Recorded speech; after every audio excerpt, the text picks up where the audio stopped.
My name is Olivia, and I'm 40 years old. I've been married to my husband Michael for 10 years. We used to work together, but now we're in different branches.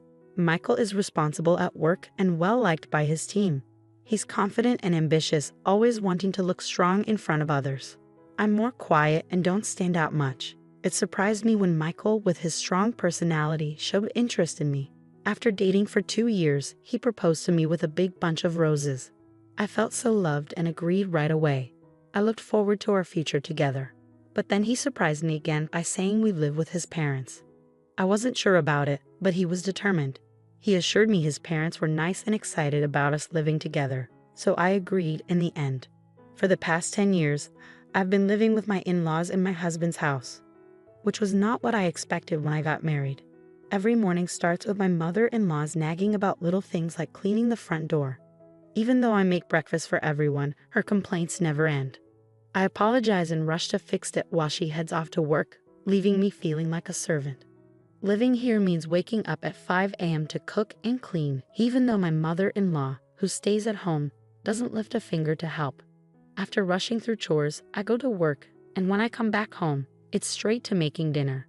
I'm so tired by bedtime that I often fall asleep instantly. This routine leaves me feeling constantly exhausted and stressed. My mother-in-law lounges in the living room, enjoying the breakfast I made, while reminding me to clean properly so the neighbors won't think poorly of her. It's a cycle that never seems to end. Despite everything, my husband never defends me, and my father-in-law ignores the mistreatment, burying himself in his newspaper. Since I moved in with my husband's family, I've endured awful treatment. The stress has caused me to lose a lot of weight, and my period stopped, making it impossible for me to conceive. Despite my mother-in-law being the cause, I get blamed for it. I used to take care of myself and cared about my looks, but now I hardly recognize myself. The constant harassment from my mother-in-law and seeing my changed appearance in the mirror have left me deeply depressed. I've become completely submissive to her. I feel so numb that I don't even have the energy to think about leaving this house anymore. I received heartbreaking news. My father had passed away suddenly in an accident. I hadn't visited my family home in a long time because both my husband and mother-in-law would scold me whenever I mentioned wanting to go there. Hearing about my father's death, I deeply regretted not spending more time with him. My family home isn't too far, about an hour's drive from my in-laws' place. So I asked my husband and mother-in-law to come to the funeral. I need to go to my father's funeral, I told them. But before I could finish, they coldly replied, "We're not going. Let your family handle it." Their heartlessness stunned me, trembling with anger and grief. All I could manage was to say, "Understood." Many people gathered at my father's funeral. He was self-employed and had many connections, so there were tears all around, showing how loved he was. My mother, whom I hadn't seen in a while, was shocked by how much weight I had lost. "Olivia, what happened to you? You look so thin," she exclaimed worriedly. "Are you sick?" Seeing my worn-out appearance, she burst into tears, fearing she would lose me too. Given her fragile state after my father's death, it wasn't unexpected. "No, Mom, I'm not sick. Please don't worry," I reassured her. I tried to comfort her and took a moment to myself in the waiting room. "If you're not sick, then what's wrong?" My mother's concern prompted me to reflect on my interactions with my husband and mother-in-law. Their lack of comfort or support, even during my father's death, fueled my anger. I decided to confide in my mother about the challenges I face living with my in-laws. Actually, I've been dealing with what feels like bullying from my mother-in-law. "It's really taking a toll on me," I admitted, feeling down. My mother's expression turned worried as she looked at me. "I'm glad you're not sick, but this news doesn't ease my mind." "Is that why you haven't been visiting me?" she asked. "Yes," I nodded, confirming her suspicion. My mother handed me a piece of paper and said, "Take a look at this for yourself. Then think carefully about what to do next." When I looked at the paper, I realized it was my father's will. He was always meticulous, so he had prepared one just in case. The will mentioned inheritance. "It says I inherit $2 million. I murmured in shock at the large sum. Suddenly, I felt a glimmer of hope. With this, I could build my own house and leave my in-laws' place right away, I thought excitedly. Thanks to the inheritance from my father, things started looking up for me. Back at my in-laws' place, I continued with the household chores as usual. But on days when I had plans, the house tended to get messier since there was no one else to clean up. As I quietly went about my tasks, my mind kept drifting to the $2 million I had inherited.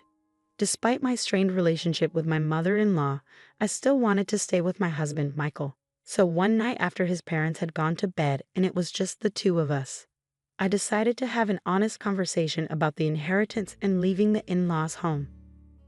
There's something I want to talk about, I began, trying to break the silence. Michael looked at me expectantly, waiting for me to continue.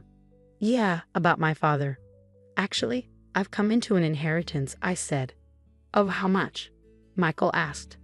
Well, it's $2 million, I replied. Michael's face lit up with excitement. He left you that much. That's generous. But about how to use this money, he trailed off, indicating he wanted to discuss our options. I was about to bring up the main topic, feeling relieved that Michael seemed to be in a good mood. But before I could speak, he suggested something outrageous. We need to transfer that money to my mom's bank account right away, he said. I couldn't believe what I was hearing. It was so absurd that I thought he must be joking. No, why would we do that? The inheritance is mine, so it wouldn't be right to give it to your mom. I laughed, hoping he was just teasing.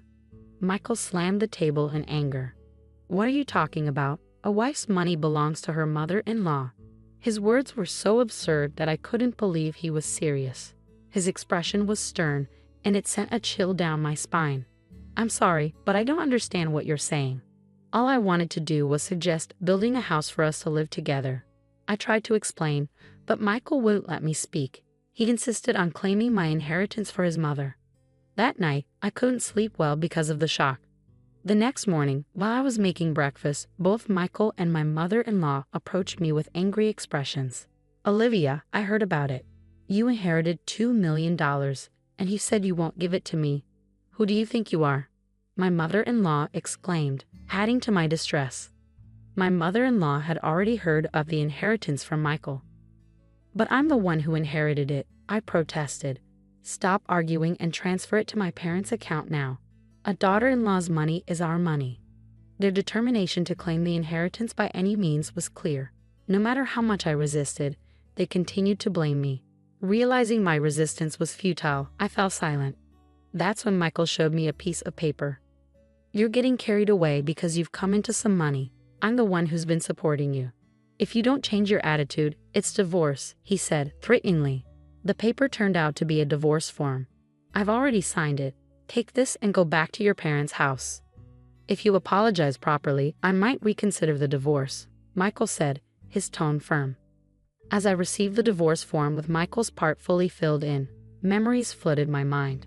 I realized that I had never received any financial support in this house. I had been contributing equally to the living expenses, and all the household chores fell on my shoulders.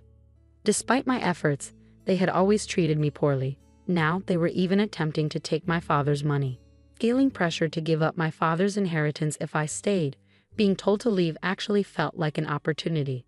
Holding the divorce papers, I realized that the decision about my future was mine to make. I vowed to never surrender my father's legacy, and I made up my mind. After finishing work that day, I returned home. I'm home, welcome back. My mother greeted me with a warm smile. Despite my exhaustion, a home-cooked meal awaited me on the table.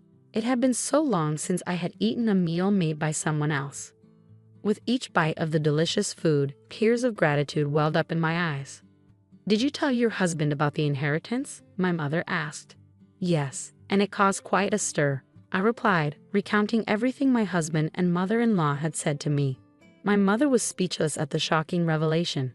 The inheritance belongs to you, and only you should decide your future. She comforted me gently as I cried. After being cared for at my parents' home for a week, I made the decision to return to my in-laws' house. Well, I'm heading back now. Take care, I said confidently, no longer afraid to face the challenges there. With a renewed sense of strength, I went back to my in-laws' house. Finally back, huh? Have you reflected on your behavior? As soon as I returned to my in-laws' house, my husband and mother-in-law confronted me with stern expressions and crossed arms. Yes, I apologize. Please allow me to stay in this house again. I offered a shallow apology. My mother-in-law's face lit up with anticipation. Well then, hand over the inheritance quickly, she demanded. Actually, the inheritance process is taking longer than expected. I haven't received it yet. It's a complex procedure, so it might take another 6 months or so, I explained. 6 months? That long? My mother-in-law's disappointment was evident. Well, fine, she reluctantly accepted. Both my mother-in-law and husband appeared satisfied, thinking their plan was still on track. I obediently handed over the inheritance as they demanded. However, they kept nagging about me spending a week at my parents' house. You're neglecting your duties as a wife. The house is a mess, clean it up quickly, they insisted. Despite the incredibly messy and unhygienic conditions at my in-laws' house, it was almost impressive how quickly they could make such a mess in just a week. I understood their demands. In the past, I would have been deeply upset to see the house in such a state, but now, I didn't care. No matter how much my mother-in-law bullied me or how hard the housework was, it didn't bother me anymore. I simply did as my mother-in-law ordered without letting it affect me. It's my mother-in-law's birthday, so I'll be leaving. Make sure to keep the house clean, my mother-in-law announced, as she always went on a trip for her birthday. Naturally, I wasn't invited. By the way, have you received the inheritance yet? It's supposed to come in today, my husband asked. How convenient. That $2 million can be a birthday present for Mom. Don't forget to transfer it to Mom's account before we get back, my mother-in-law added. It seemed too perfect that my mother-in-law's birthday lined up with the inheritance arrival. My husband couldn't see through my deception. Without a word, I saw them off with a smile, saying, "Take care." As soon as they were out of sight, I sprang into action, ready to execute my plan that I'd been waiting for so long. They'll be in for a surprise when they return from their trip. But I no longer have to concern myself with their reactions. Quickly, I packed my belongings and left my husband's family home behind. Wow, this is incredible, I exclaimed as I moved my things into my new home. Thanks to my father's inheritance, I had been able to build this house. I felt so happy to be living in such a beautiful place, and I decided to share it with my mother, who lives in my hometown. I felt a deep sense of relief knowing I no longer had to worry about those people. Sinking into the plush sofa, I felt content. Today was a celebration of my new home with my mother. We even invited a chef to cook for us, and we spent the day indulging in luxury. The next evening, my husband called me, his voice full of frustration. What the hell is going on? He demanded, clearly confused by the empty house he returned to. I won't be coming back there. Goodbye, I said firmly, trying to end the conversation without further discussion. But my mother-in-law's angry voice came through the phone. What are you doing? Where are you now? She demanded to know. I can't tell you that. You asked me to clean the house, so I packed up my belongings, I replied calmly. That's not a funny joke. Plus, you didn't transfer the inheritance. How many times do I have to tell you that the daughter-in-law's money is mine? She shouted. Huh, I'm single, I retorted. Suddenly, my yelling mother-in-law fell silent. Single? She echoed. Well, I'm a divorcee. I was handed a divorce paper, so I submitted it. I'm a stranger to you now. Goodbye, I said, ending the call abruptly. I couldn't help but laugh, picturing my mother-in-law's stunned face on the other end of the line. I felt a huge sense of relief to be free from that family. Afterward, I received numerous calls from my ex-husband. When I had some free time, I deliberately answered the phone and ignored the insults from my ex-husband and ex-mother-in-law. I made sure to record all those calls. I decided to seek advice from the police with those recordings. Harassment from an ex-husband is unfortunately common, but it's important to address it before it escalates. Thankfully, the police responded promptly and went to warn my ex-husband's family. For my ex-family-in-law, who valued their public image, just having the police show up was damaging enough. Additionally, a subordinate of my ex-husband who lived in the neighborhood witnessed the police visit. Since my ex-husband was a prominent figure in the company, rumors spread rapidly. Furthermore, colleagues and subordinates who harbored resentment towards my ex-husband began to spread negative gossip about him. Eventually, the rumor made its way to my department. Did you hear about the police visit? My colleagues whispered amongst themselves. I'm divorced now, so I'm not really in the loop, I replied loudly enough for others to hear. The gossip-loving employees eagerly spread the news further. It didn't take long for the rumor to reach my ex-husband's boss. You've been the subject of a lot of negative rumors, haven't you? His boss remarked. What are you talking about? My ex-husband protested. I can't tolerate men who don't appreciate their wives. Furthermore, with these damaging rumors circulating, it will tarnish our company's reputation. Therefore, I've decided to transfer you, his boss declared. The transfer order issued to my ex-husband was severe. Wait, this place is, my ex-husband began, realizing it was a branch office in the least productive region. There's no entertainment around whatsoever. It's like being on a deserted island. Do you understand what this means? His boss continued. Everything my ex-husband had worked for up to that point crumbled, and there was no hope of advancement in the future. Unable to decline the transfer order, my ex-husband had no choice but to relocate to this rural area.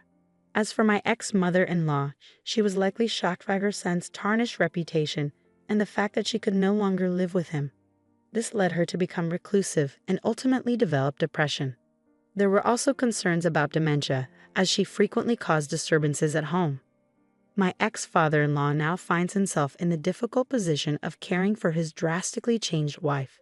Even without blood ties, a daughter-in-law is still a valuable family member, he often remarked. The challenges faced by my former in-laws could be seen as karma for the harassment they inflicted on me. Now, unhappily living with my mother, we've even taken up gardening in our spacious yard. If I had remained in that house, I might never have discovered this wonderful hobby. Embracing this hobby has revitalized me. My body, once worn down by stress, is now healthy again. I'm grateful to have severed ties with my former in-laws and found true happiness.